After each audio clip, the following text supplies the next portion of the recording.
Hey guys, me SuperSorrell, thank you very much for tuning in. So, tonight I just wanted to have a quick chat with you about the LEGO Dungeons and Dragons minifigures. Yes, another video on the Dungeons and Dragons minifigures. I'm sorry, this is the last one, I promise you.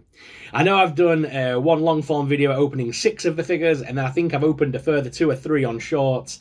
I didn't want to do every single one of them on shorts. I was going to post the other 3, but I thought I'm just flooding the timeline with all of them, and I don't want to annoy anybody. So I just thought I'd do this quick video just to show off the fact that I've got the whole collection, which I think is awesome. I've got all 12.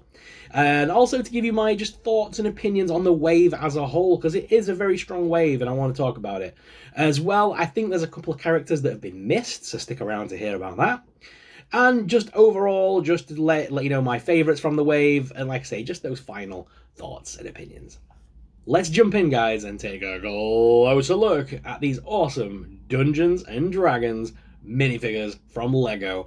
I hope we see more of this, by the way. I hope there is more in the pipeline for Dungeons and Dragons LEGO, because if this is a sign, I mean, we've had the big set, we've now had this. I'm hoping for some smaller sets, because I can't afford the big castle. I want it so bad, but I can't afford it. A tavern. Me and Jacob was on about this on our Geek Week the other night. A tavern would be amazing. Let's jump down to the desk cam and take a closer look and chat about these LEGO minifigures. So I wanted to give you guys kind of my final thoughts on this wave of figures. I've unboxed like a bunch of them on a long form video the other day. You can check that out. I'll leave a link in the description at the end of the video. But also I did a couple of shorts as well. But I kind of didn't want to do like every single figure because that's just crazy. But I didn't want to flood the timeline with like hundreds of shorts, so I just decided to do like a couple of videos. But I did want to just give you like my final thoughts and opinions on this wave, because I think overall this has been a very positive and strong wave for LEGO. I mean, these are selling out all over the place. People are going mad for these, which is just awesome to see. Especially with it being Dungeons and Dragons, as you can see, I'm an avid player of D&D. I've been playing D&D since I was a kid. I don't play as much anymore, but when I was younger, I played this a hell of a lot. I just haven't had a good campaign in a long time.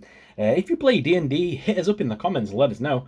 But yes, I've loved this wave because it hit all the nostalgia buttons whilst giving us an immense amount of of customizability, if you will, with this wave. So let's dive in on this one, guys. Let's zoom in a little bit.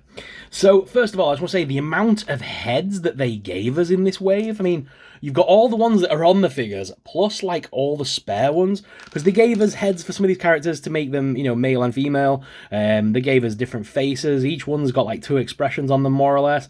It was just that to me was just great. So you could change the characters to how you want them to be. Plus, the amount of spares we got in this wave was insane. So we got a lot of spare swords and pieces. I know you always get spares with LEGO anyway, but it was great. Just the amount of like pieces of LEGO you physically got in the boxes. The character choice was strong on this one, and the companions as well. You can't really see them off camera here, but let me just pull the camera on. The companion sort of pieces like the rat, the dragon, the little I think that's a dog or a fox or something, and then the little bird. Again, all awesome choices and great little pieces to have in your LEGO collections.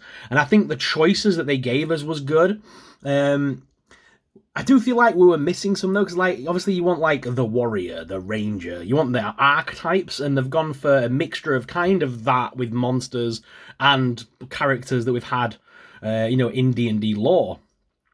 But one of my the bard. He's an amazing character. He looks so cool. I love the singing face. And like I say, the fact that you can take that off and spin that around, you've got the more, like, the other expression as well. It's just great to have those different ability, like, customized abilities. But I love having him with his little, his lute and stuff just playing. I think that's awesome.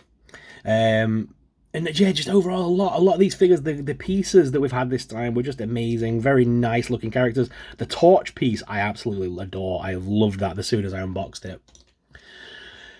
And like I say, with some great characters like the Mind Flayer, obviously, in this set, which is awesome to see. My favourite characters in the wave, obviously Tasha the Witch. I know I mentioned her a couple of times in the previous videos. She was the one that I was most excited for in this wave, being a player of D&D from all the different years and all the different campaigns and stuff.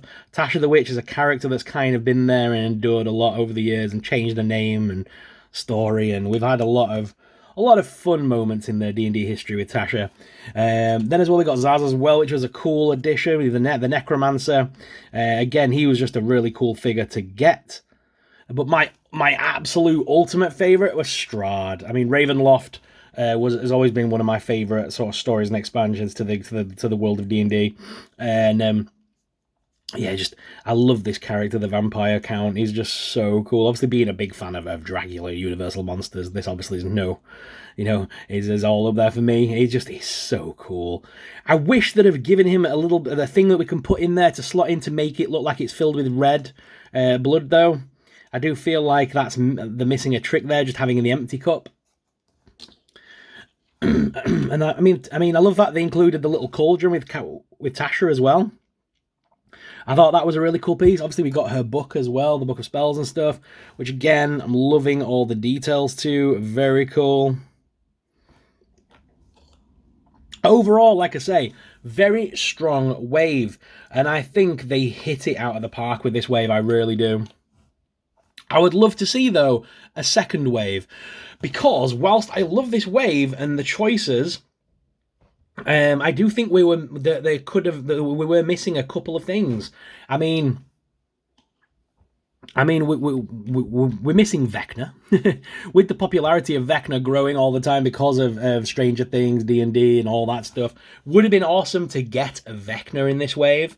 And as well, Drizzt. I mean, how many books have we had in Forgotten Realms from Drizzt? And the fact that he's not included in this wave. I don't know if Hasbro had anything to do with that, or whether they had any involvement. I was very surprised to see that on the boxes for these LEGO products that Hasbro's name and logo doesn't seem to be anywhere on them. I was really studying the box. I was like, it must say Hasbro somewhere, because Hasbro owns D&D. But there just doesn't seem to be any sort of mention of them. I know they shouldn't do because it's LEGO, but it just says, Dungeons & Dragons is trademark of Wizards of the Coast. But no mention of the Hasbro sort of being, part of the license agreement. So I'm not sure whether those characters are anything to do with that. Because I know that Drizzt obviously has had a figure from Hasbro a couple of times, and maybe that's why we couldn't get that character. I don't know. I'm just spitballing at this point, but just wanted to put that out there. Again, I love these figures. I love this wave. I'm really hoping for a wave too. Over the years, LEGO has given multiple waves on these things, and I am really hoping that we do see D&D again in LEGO. Which is your favourite character, though, in the D&D minifigure range? Let me know in the comments your thoughts and opinions. Anything I've said today you want to discuss, we can discuss it in the comments, and I may give you a shout out in the next video as well. Guys, thank you very much for watching. If you have enjoyed this video, make sure you give it a thumbs up, and if you're new around here, why not smash that subscribe button? Thank you very much for watching, guys, and until next time, may the toys be with you. Bye!